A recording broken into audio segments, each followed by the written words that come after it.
Unit 6, Input and Output File System. So first we will see what is file. File means the data collection which is created by the users. And the file system is one set of the most important part of the operating system to user. So desirable properties of files, that is long-term existence. There are three properties: long-term existence, shareable between process and structure. Long-term existence means files are stored on a disk or other secondary storage and do not disappear when users logs off. Then shareable between processes. The files have the names and can have associated access permission that permit colored sharing. And the third property of file is structure. So file can be organized into hierarchical or more complex structure to reflect the relationship among files.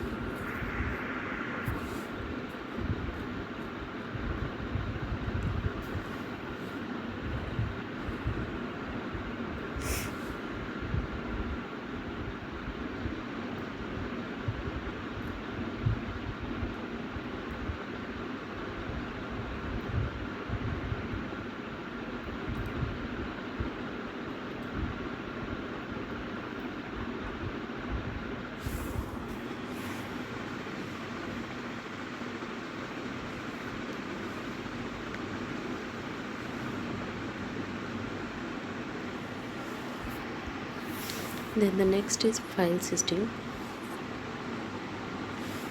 So it provides a means to store a data organized as files as well as collection of functions that can be performed on file.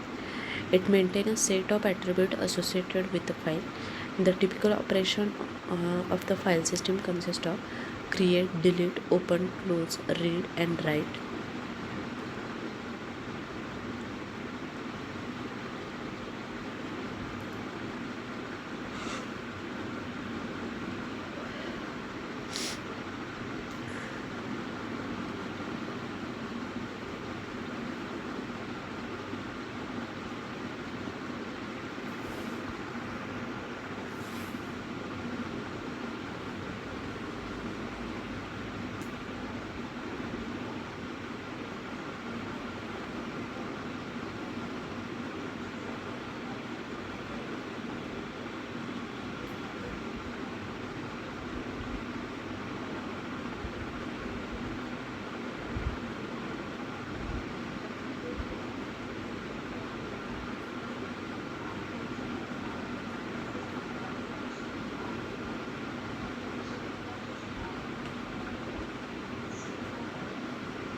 So the four terms are commonly used when discussing the file: the field, record, file and database.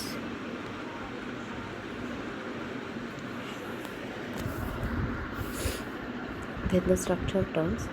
The field, first term is field. It is a basic element of the data. It contains a single value. It has a fixed or variable length. Then the second is file. Second term is file. File is the collection of similar records which is treated as a single entity. It may be referenced by a name. Access control restrictions usually apply at the file level. And the third term is database. It is a collection of related data. Relationship among elements of the data are explicit. It is designed for the use by a number of different applications. It consists of one or more types of the file. And the third term is record. It is a collection of related fields that can be treated as a unit by some application program. It has a fixed or variable length. So the structure term consists of these four terms: field, file, database and record. So first is the file management system, next is the file management system objective. So here meet the data management needs of the user. It guarantees that the data in the file are valid, optimize the performance. It provides input-output support for variety of storage device types. Also, it minimizes the potential for the lost or destroyed data. It provides a standardized set of the input-output interface routine to user process. Also, it provides input-output support for multiple users in the case of multi-user system. So these are the objectives for file management system.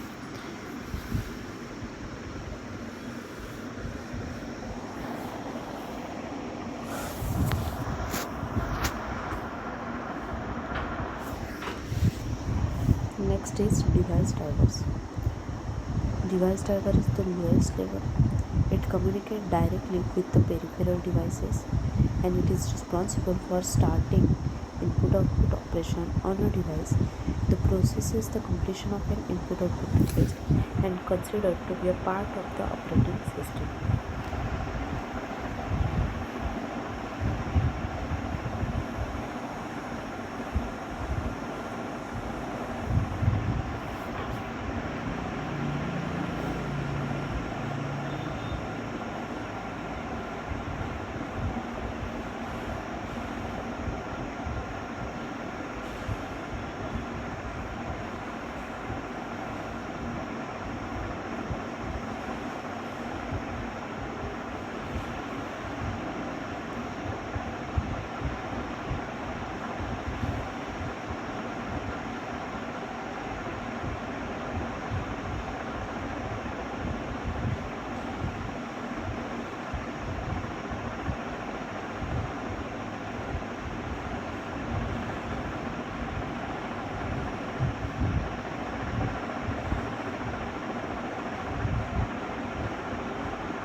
Basic file system. It is also referred to the physical input-output level.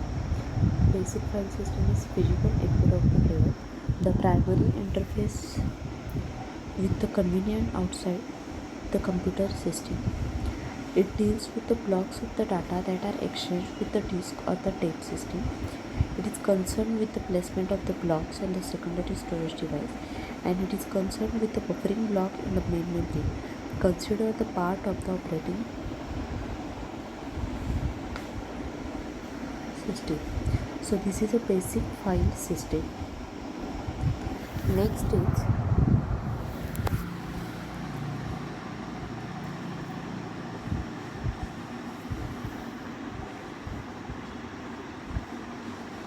basic input-output supervisor. So it is responsible for all file input-output initiation and termination. It controls the structure that deal with the device input-output, scheduling and file status are maintained. It selects the device on which the input-output is to be performed. It is concerned with the scheduling disk and tape access to optimize the performance. The input-output buffers are assigned and secondary memory is allocated at this level. So it is a part of operating system.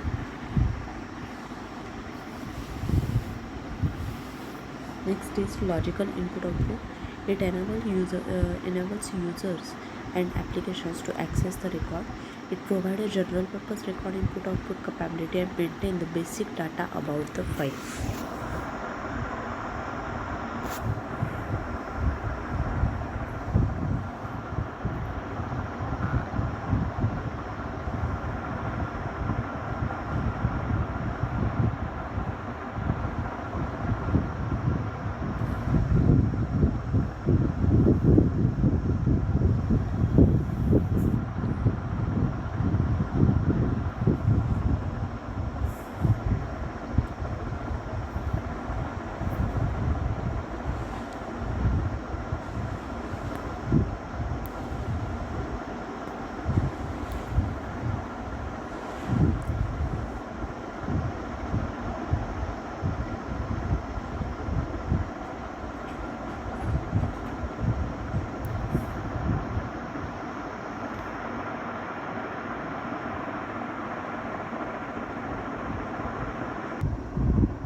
access method, the level of the file system closest to the user. It provides a standard interface between the application and the file system and the devices that hold the data. Then the different access method reflect the different file structure and different ways of accessing processing the data. So this is related to the access method. This diagram shows the elements of the file management, that is file management concerns and the operating system concerns. The file management concern consists of user and program command, and the operating file operations file name, which is given to the file structure, and then access method file manipulation function. Operating system concerns, it consists of a blocking, physical block in main memory buffer, physical block in secondary storage disk. Then the file organization and access. Now what is file organization? File organization means it is a logical structuring of the record as determined by the way in which they are accessed. So in choosing a file organization, the several criteria are important, that is short access time, ease of update, economy of storage, simple maintenance, reliability, and the priority of the criteria depends on the application that will use the file.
So file organization is the logical structuring of the record as determined by the way in which they are accessed. Next is the file organization types. It has a 5 of the common file organizations are the indexed file, direct or the hashed file, the sequential file, and the indexed sequential file. So here diagram is shown for the file, sequential file, index sequential file, and the indexed file. Next, operations performed on a directory. So to understand the requirement for the file structure, it is helpful to consider the types of the operation that may be performed on a directory, that is search, create file, delete file, list directory, update directory.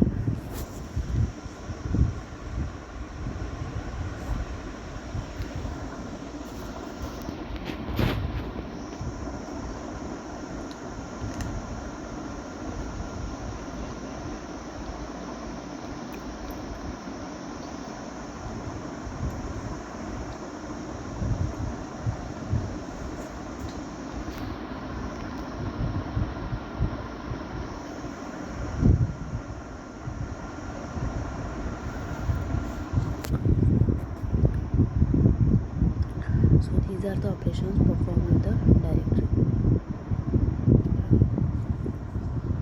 Next is two-level scheme. So there is a one directory for each user and a master directory. The master directory has an entry for each user directory providing address and access control information. Each user directory is a simple list of the files of that user. The names must be unique only within the collection of the file of a single user. The file system can easily enforce access restrictions on the directory.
So file system can easily enforce access relations on the directory.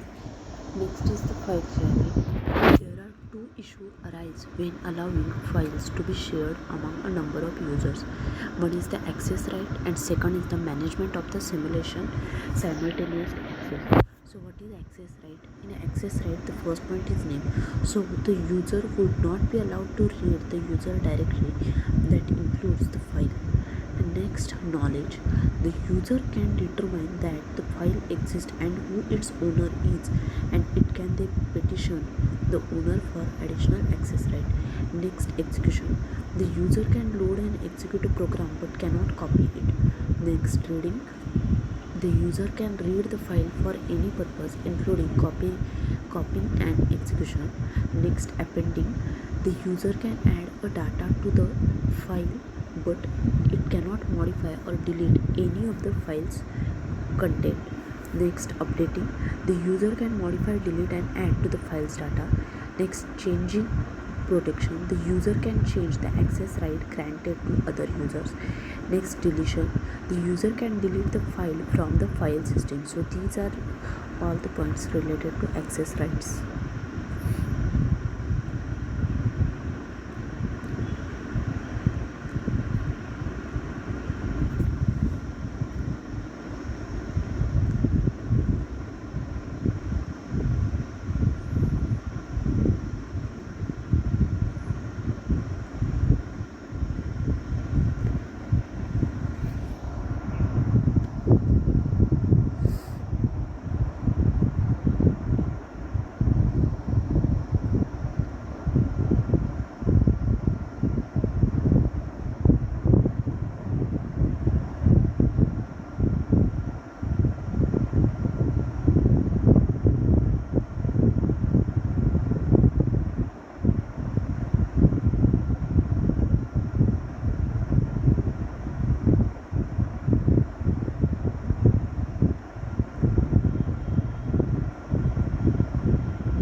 is record blocking.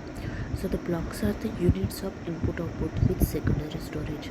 For input output to be performed, records must be organized as a blocks.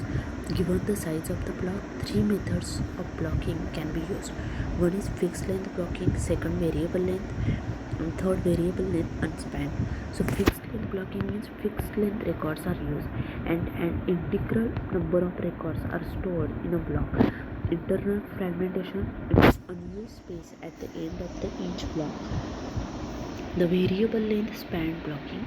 Variable length records are used and are packed into the block with no unused space. Variable length unspanned blocking. Variable length records are used but spanning is not employed in unspanned blocking.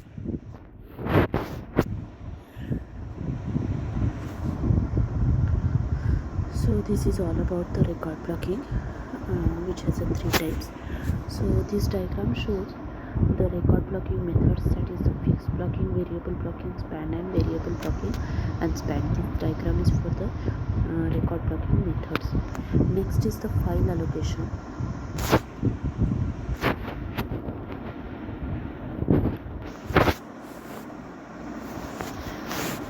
So on the secondary storage, a file consists of collection of blocks. The operating system or the file management system is responsible for allocating the blocks to files.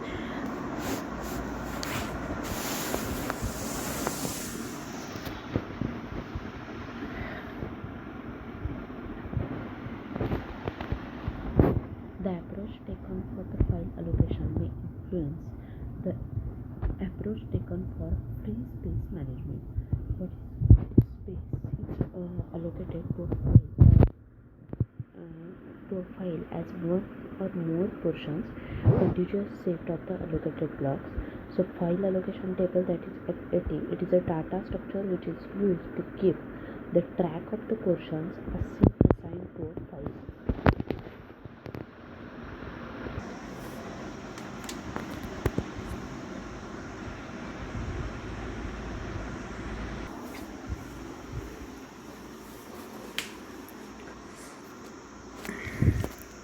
Next is pre-allocation versus dynamic allocation. So pre-allocation policy require that the maximum size of the file be declared at the time of file creation request. For many applications, it is difficult to estimate reliably the maximum potential size of the file, and it tends to be wasteful because users and application programs tend to overestimate size. The dynamic allocation allocates the space to a file in portions as needed. Next, portion size. In choosing a portion size, there is a trade-off between efficiency from the point of view of a single file versus overall system efficiency. So items to be considered. First is continuity of the space increases the performance, especially for retrieve next operation, and it is greatly for the transactions running in transaction oriented operating system. It is having a large number of small portions increases the size of the table needed to manage the allocation information. Third one, having a fixed size portion simplifies the reallocations of space. And fourth one, having a variable size or a small fixed size portion minimizes a waste of unused storage due to over allocation.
There are two major alternatives: variable large contiguous portion and second is blocks.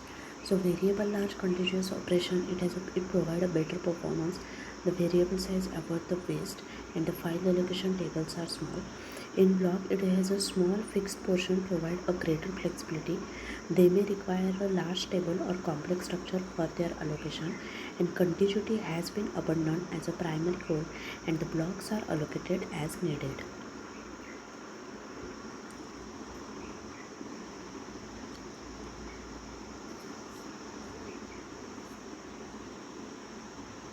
This table shows the file allocation methods, contiguous, chain and index, for the different parameters, that is pre-allocation, fixed or variable, portion size, allocation frequency, time to allocate, file allocation, table size. So for contiguous, the pre-allocation is necessary. For chain and index, it is possible. For contiguous, the fixed or variable size portion, the portion size is variable. For chain, uh, it is fixed. For index, it can be fixed or variable. Then portion size for contiguous is large and small for chain and indexed, and also medium for index. Allocation frequency once for contiguous, low to high chain, and for indexed it is high and low. Time to allocate, it is medium for contiguous, then for chain it is long, for indexed it is short and medium. File allocation table size one entry, for contiguous and chain. For indexed it is large and medium. Now this diagram shows the contiguous file allocation. Here file name ABCDE is given and the start block and its length is also given. Then the next is contiguous file allocation after compaction. So file name, start block and length is given. Next is chain allocation is also given. Next diagram shows the chain allocation after consolidation. So for the diagram for this is shown here. Next is indexed allocation with block portion, and next diagram shows the indexed allocation with variable length portion.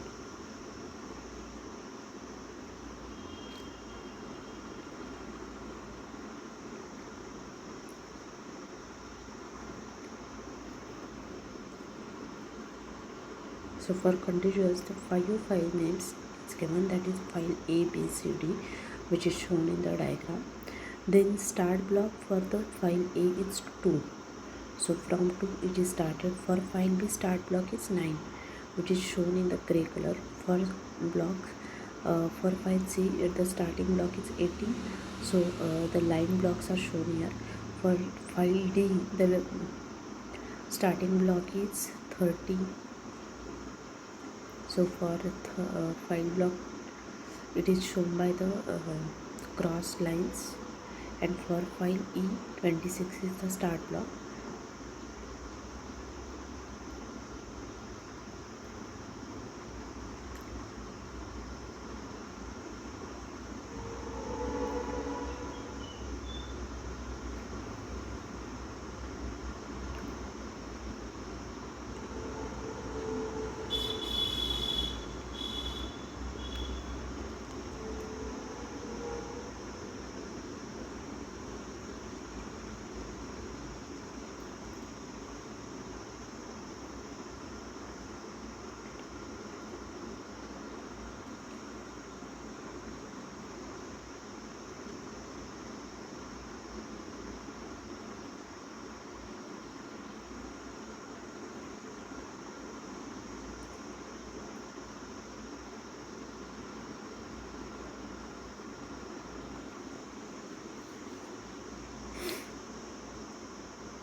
So in this chain allocation after consolidation, this is normal before. So it is file B, starting block is 1 and the length is 5.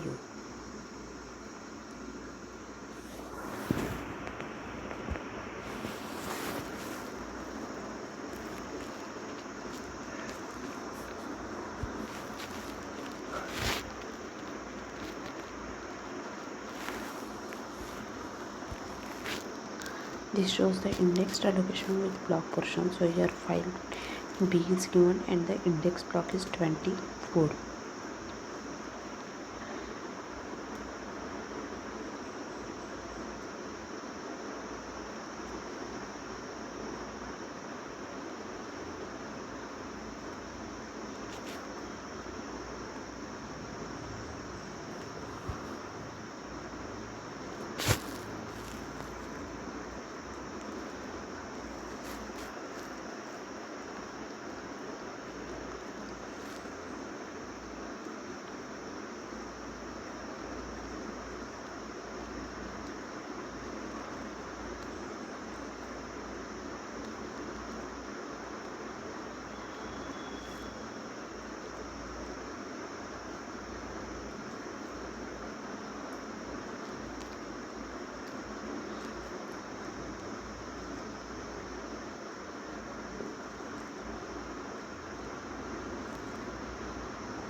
Next is the free space management. So just as allocated space must be managed, so must the unallocated space. To perform the file allocation, it is necessary to know which blocks are available. So disk allocation table is needed in addition to a file allocation table.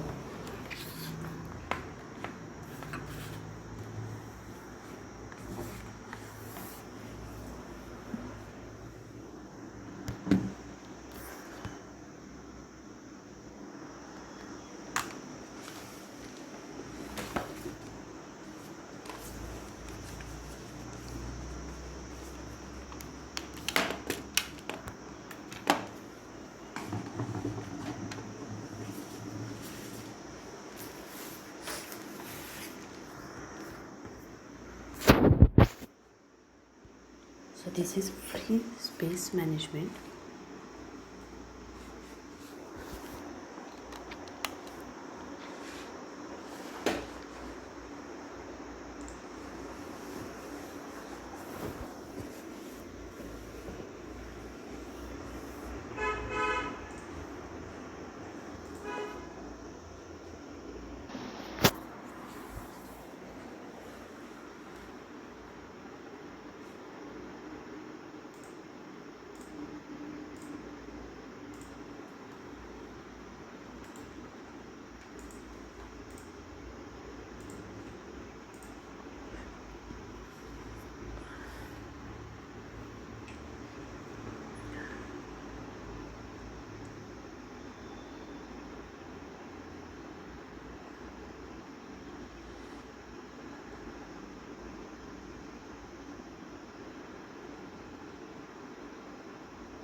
Thank you.